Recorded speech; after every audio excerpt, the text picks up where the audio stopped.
It is 6 minutes after 5 o'clock on the East Coast here in the United States of America in Washington, D.C. My name is Mike Opelka, in for Vince Coglianese on the Vince Coglianese program here on WMAL. I have so many things I have to get to, and we'll try. And there are breaking stories everywhere as we're trying to hold out hope for the reported 240 hostages being held by the terrorists, known as extremists. If you're watching CNN, they're referring to Hamas as extremists. They're not fully calling them terrorists, which is kind of insane to me. But we're waiting for breaking news on whatever is happening after the war cabinet apparently approved the deal, and now the Israeli cabinet of Netanyahu has to approve it before it goes to a full government vote. And I don't fully understand. I can't wrap my head around it, but somebody who has entirely much more information than I do on this is Gabriel Noronha of the Polaris National Security Institute, the executive director of Polaris National Security, former State Department advisor, obviously knowing what's going on here and dealing with Iran as he did in the past. Gabriel, thanks for being here. Absolutely, Mike. And yeah, I have to agree with you. First off, Hamas are terrorists, and that's not just an opinion. That's also the legal state of Hamas under U.S. and international law. They're a foreign terrorist group. So you're spot on there. Yeah, anytime someone calls them an extremist, I sit there and I cringe because, this is the administration that refers to anybody who supports Trump as extreme MAGA Republicans. So that puts Hamas in the same category as a loyal Donald Trump supporter, and that's absolutely disgusting, and I reject it outright. But let's get into this. We've seen the basics of the proposed deal: the 50 women and children, the maybe 4 to 5 day pause, maybe the Red Cross going in to treat the others. Do you have any insight or any input on this, Gabriel, as to whether or not this looks like it'll get through tonight, through the cabinet, and then through the full Israeli government? Yeah, so what we're hearing is that the Hamas will release around 50 women and children, and in exchange, Israel has to release 3 times as many terrorists and various Palestinian prisoners. And it's probably going to happen over a period of 3 to 5 days where, say, 10 Israeli hostages are released each day for this to happen. Now, Israel wants to finish some of its military objectives that are right in front of it. So it has an interest in sort of making sure it does everything it can in the last few hours before it approves any deal to go through. Now, in Israel, there are some concerns, obviously, about releasing the Palestinian prisoners and about a ceasefire at all, which allows Hamas to regroup. But I think generally what we're hearing is across Israel, there's pretty broad political support for this deal. And here's why. You have a lot of families who have lost half of their relatives, and they have 1 or 2 people who are in Gaza held prisoner, and the idea that you can get one of them effectively returned from the dead is something that you will give anything and everything for. And so I think there's generally broad support in Israel for this, but there are some difficult concessions that Israeli officials are having to work through, and making sure that they can be sure that Hamas won't use this time to launch more attacks on Israel. Well, you talk about Hamas rearming itself in this possible 4 to 5 day pause. Hasn't Israel effectively degraded Hamas enough to at least prevent the restocking, or is there still a way is there a network that's still open to them to keep delivering munitions their way? So Hamas is exploiting the border in Egypt. They have massive tunnels through the border, through their southern border of Egypt, that have allowed them to get a lot of these materials in.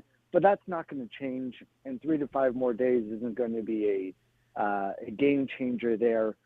Ultimately, yes, in the last month, we've seen Hamas really significantly reduced in size Hamas's leader's grandson was just killed today, and so they are very much struggling. My view is a 3 to 5 day ceasefire isn't going to be the end of the world. Israel can still go and keep destroying the networks. One of the big issues I have is we are still not doing a good job at eliminating Hamas's finances. They are still getting hundreds of millions of dollars from Iran each year. They have about $1 billion financial network outside the country, all continuing to flow inside Hamas and fund these terror operations. That's a long-term effort that they need to do to disrupt that. That's not going to happen overnight either way. Well, while we're on the subject of Iran, and Iran obviously using Hamas as a proxy for its dream of the destruction of Israel, the same way they use Hezbollah, even in a larger fashion, where are we with Iran? I know we had some strikes today that were apparently kind of a spur of the moment thing. They weren't a reaction to the latest attack on American troops in the area. How are we dealing with Iran? Because it feels like we're not really punishing them. We're knocking out buildings, but we're not taking out the bad actors. You know, the Saudi former king once said Iran is the head of the snake when it comes to all these terror groups. And that's exactly right. Iran sponsors, trains, equips, funds all these terror groups across the Middle East that are killing Americans, including the 32 Americans that were killed on October 7th. And so we have yet to hit a single target inside Iran, even though there have now been over 60 attacks on Americans. The latest yesterday, attacks on our U.S. facility in Iraq. And you alluded to this. What happened was a U.S. gunship saw the vehicle that attacked the U.S. base and immediately took action and from what I understand, neutralized a number of the terrorists there. That wasn't even authorized directly by the Department of Defense or White House. I think it was local troops taking actions into their own hands to defend themselves, as they should. This was the first time the United States has actually even attacked Iranian terrorists inside Iraq. Previously, those have all been in Syria, which is sort of this no man's land, pretty low on the escalatory ladder. Now we're finally hitting back inside Iraq, which is about medium on the ladder, but we haven't hit a single target inside Iran. And that's what you need to do to make Iran's calculus change. You have to have the leaders who are responsible for these terror acts feel the pain close to home in a way where they are worried about their own security because they are currently under the belief that they can go and hit Americans across the region. They can go kill Americans in Israel. They can even target assassinations on the U.S. homeland, which is currently happening, and get away with it because under President Biden's leadership, frankly, they have gotten away with it. We're talking with Gabriel Noronha about the situation in the Middle East, of course, and how we should deal with it. You've been in that situation of advising the State Department on what to do with Iran. Would it be your advice to the current president or whomever would be in the White House that we need to strike Iran? And isn't there some inherent risk to escalating the conflict in the region if we were to actually take some serious action against the mullahs, the leadership in Iran? So there's a lesson from history that I like to evoke, which I think is pretty parallel to what's happening now. In 1993, the Iraqi government under Saddam Hussein tried to assassinate George H.W. Bush, who had just left office. Yes, he did. And Bill Clinton said, we're not going to tolerate that. And he sent over 24 Tomahawk missiles at the Iraqi Ministry of Intelligence headquarters in Baghdad, obliterated the place. And you know what? The Iraqi threat stopped. Because at the end of the day, the Iraqi government cannot beat the United States in a military conflict, just like the Iranian government cannot ever hope to beat the United States in a military conflict. And if we flex our muscles and show that we're willing to fight, that is the best thing to bring about peace. That's what happened largely, not entirely, when we took out Qasem Soleimani, is the Iranians realized we were serious and they could not match what we had in store for them. Gabriel, where's the best place for us to find you and follow you and see what you're up to? I'm on Twitter too much these days, or X, I guess Elon is calling it. They're at GL Noronha. That's Noronha. I tweet too much, and if you're interested in learning more, I'm there. No, I don't. I don't think you tweet too much. I think you need to continue tweeting.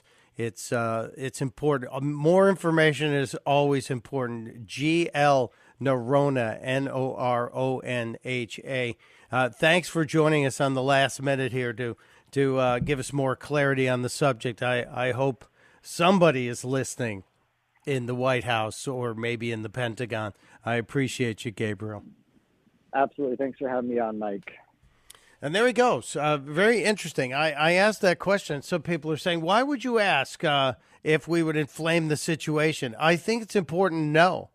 And the correct response from Mr. Noronha about how we tamp down the bloodlust of Saddam Hussein with 24 cruise missiles. Well worth the investment to take out the intelligence. I mentioned earlier that there was breaking news in the entertainment world as it relates to the conflict in the Middle East.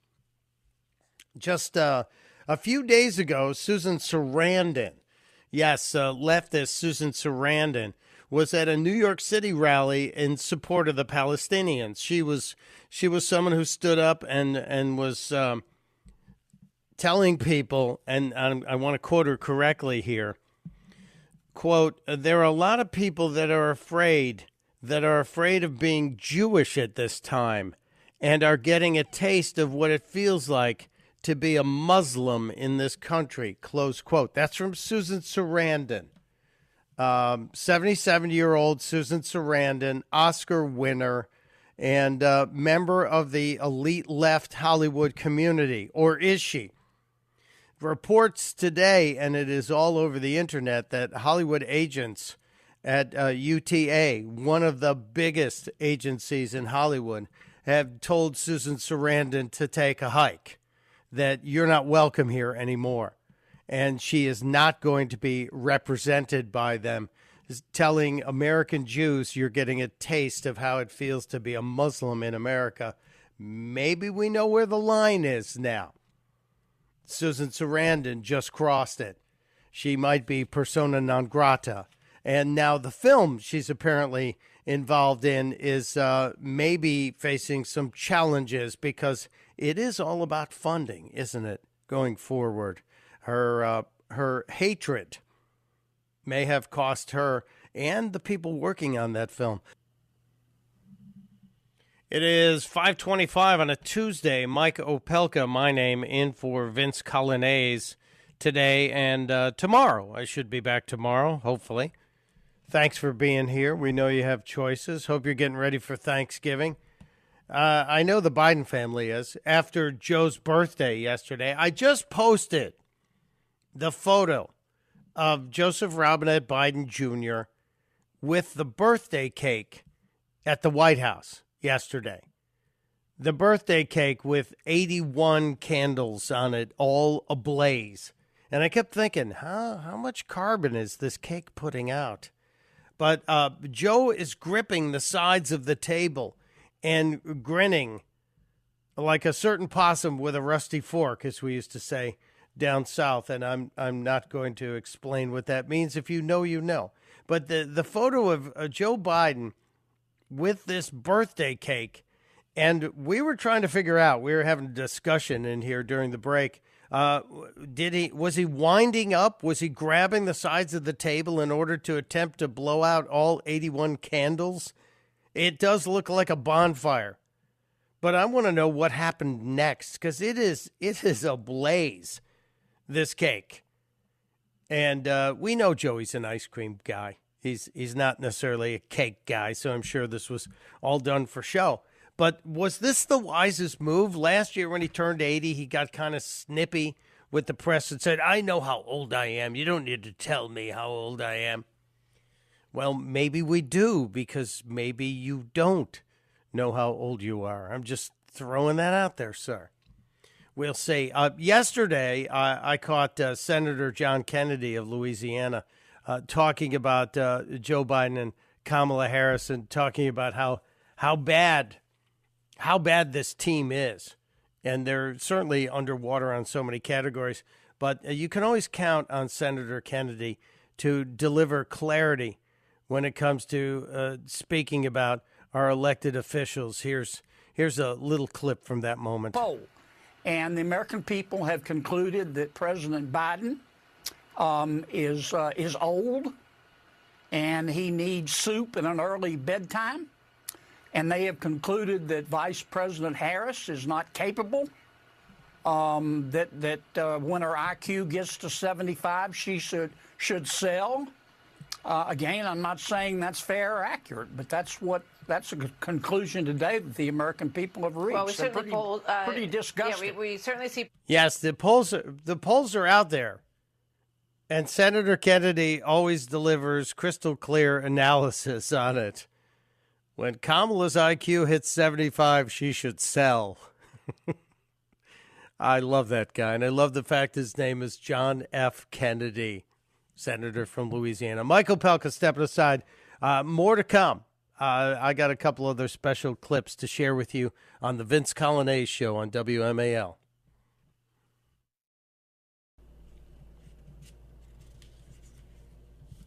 It is 5:34 on a Tuesday. Michael Pelka in for Vince Coglianese today. Be back tomorrow, God willing. We'll get to everything that we didn't get to today and whatever else happens overnight. Still waiting on some breaking news out of Israel regarding the hostages. It looks like it's in front of the Israeli full cabinet, Netanyahu's cabinet, and then it has to go to the full government for a vote.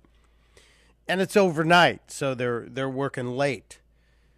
A couple of other things that I mentioned earlier. It appears that the appeals court will keep the Trump gag order in effect, but they will shave it back a little bit, maybe significantly.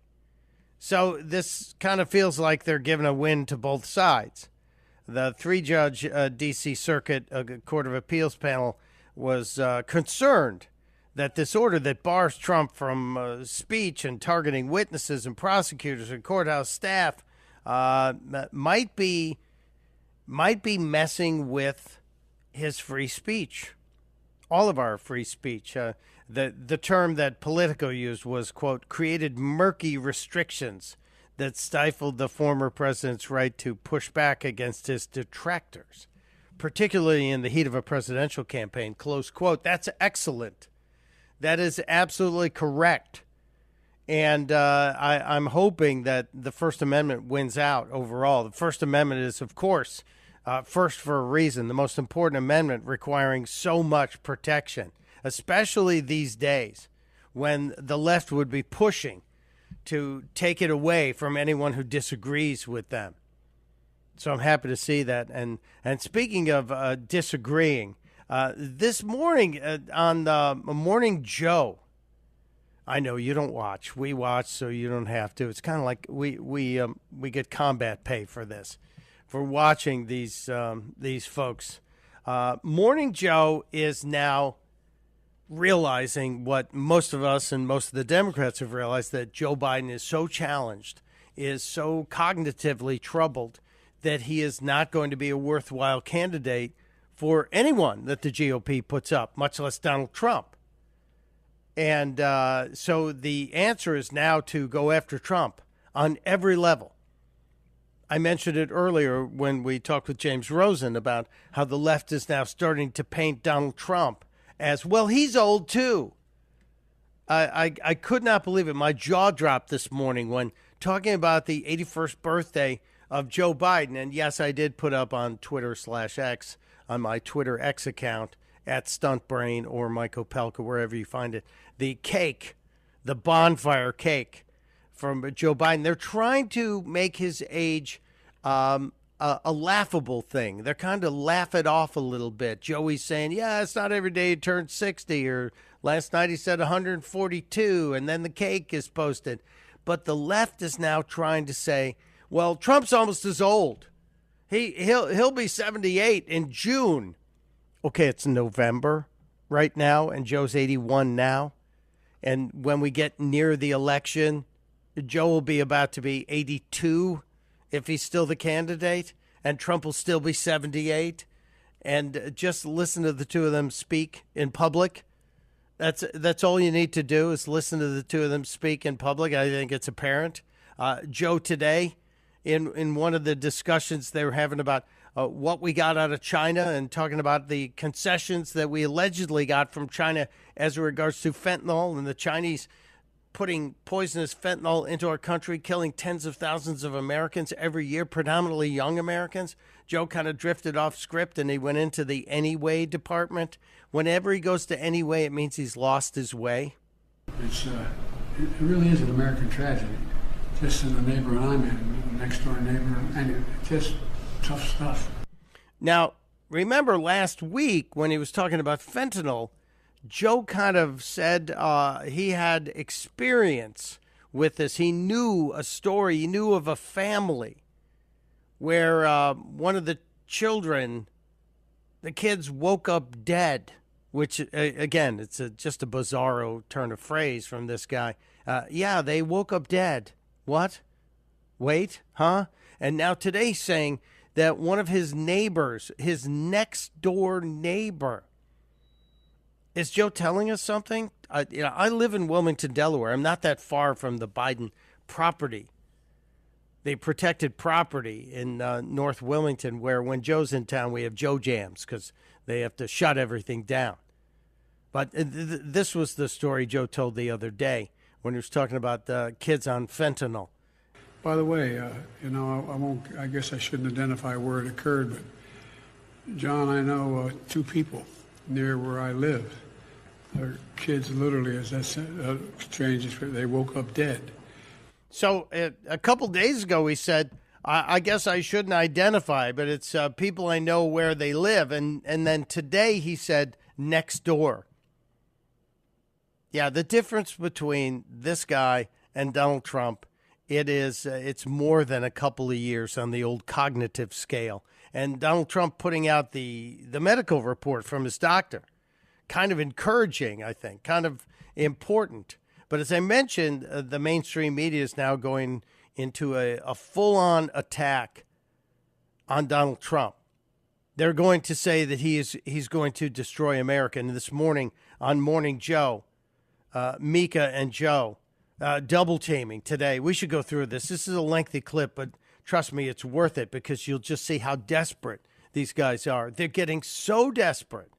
They're willing to paint Donald Trump as a would-be dictator who will destroy America. Yeah, have a responsibility to really tune out the voices of the haters, of the people that are constantly double and triple checking and shilling for him. Notice how Mika has to remind him. Don't forget to say shilling.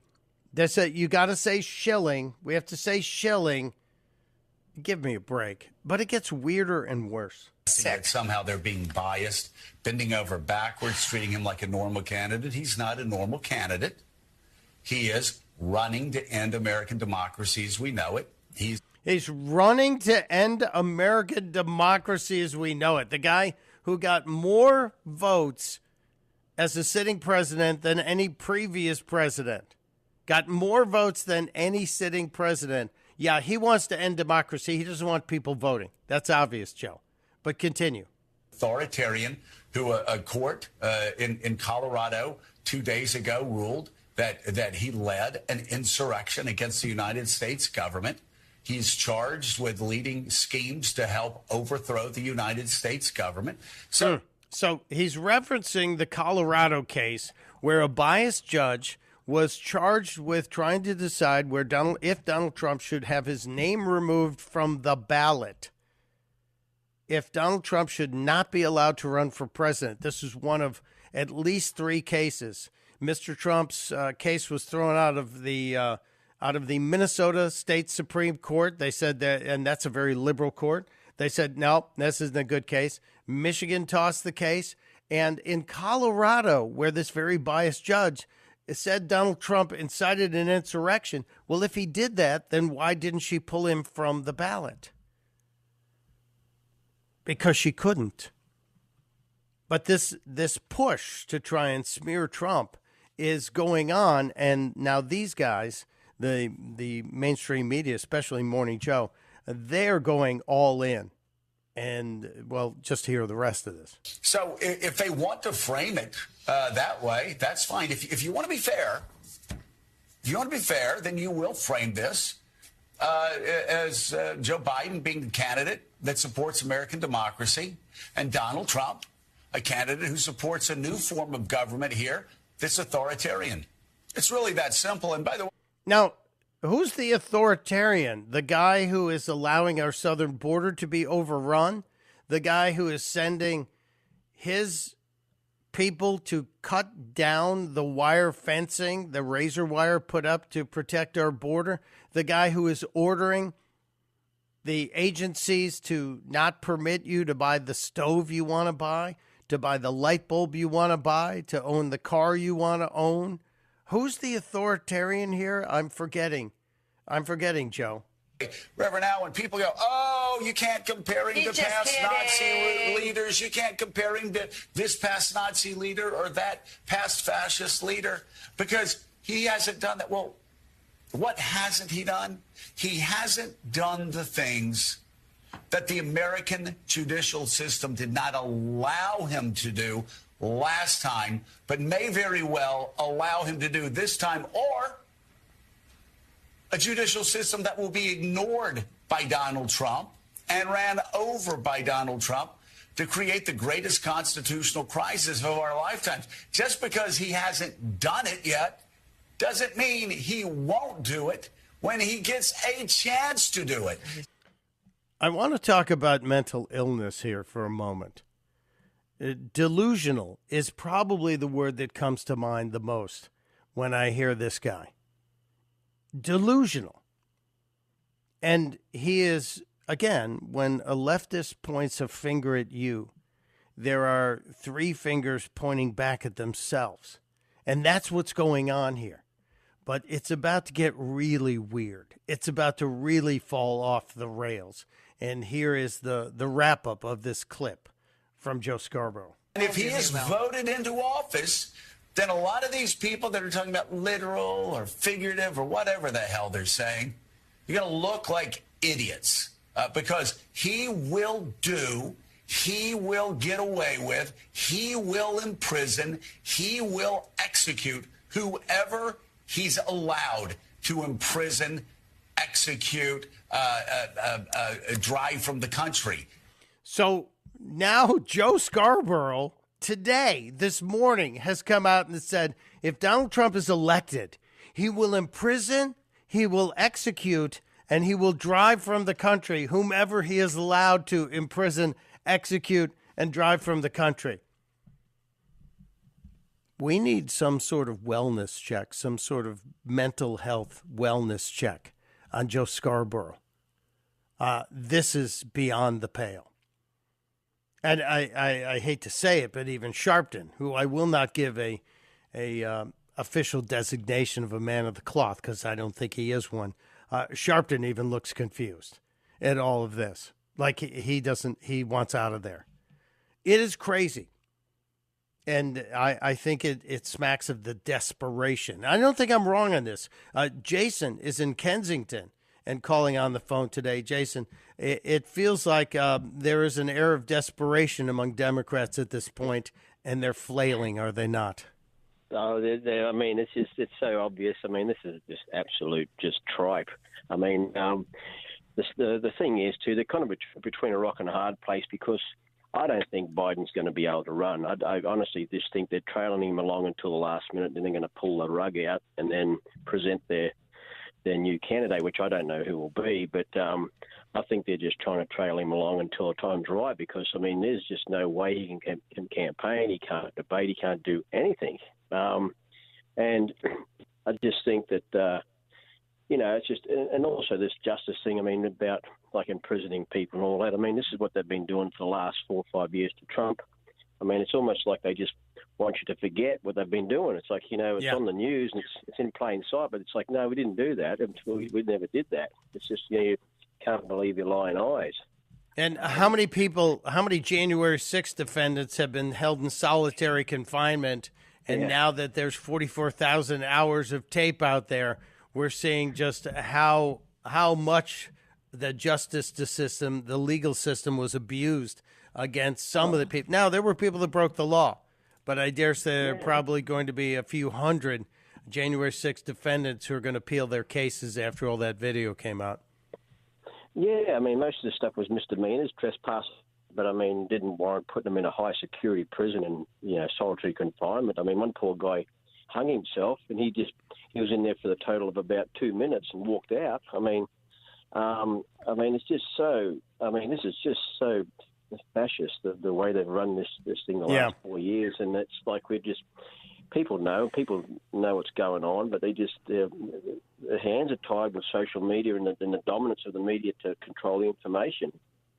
Well, thank God we have freedom on social media once again under Elon Musk, that people would be out there. And the guy you're referencing was 21-year-old Matthew Perna, who killed himself. He was going to he feared he'd be in prison for 10 years. And now the videos of him have emerged, and we see what a travesty that case was, and how he was absolutely victimized by an overzealous group of Democrats and the DOJ that had been weaponized. Jason, I appreciate you being there. It's always nice to hear you whenever I'm on the air. I hope mate, thanks for checking in, and good to see you back on the air again. I know you pop up every now and then. I do. I show up whenever they need me, and I have room. So I'm glad you're there, and happy Thanksgiving to you and yours, my friend. You too, mate. Okay, take care. Thanks again. Well, trying to anyway. We are making the effort to try and make sense of the news. Some days there are so many stories that don't make sense.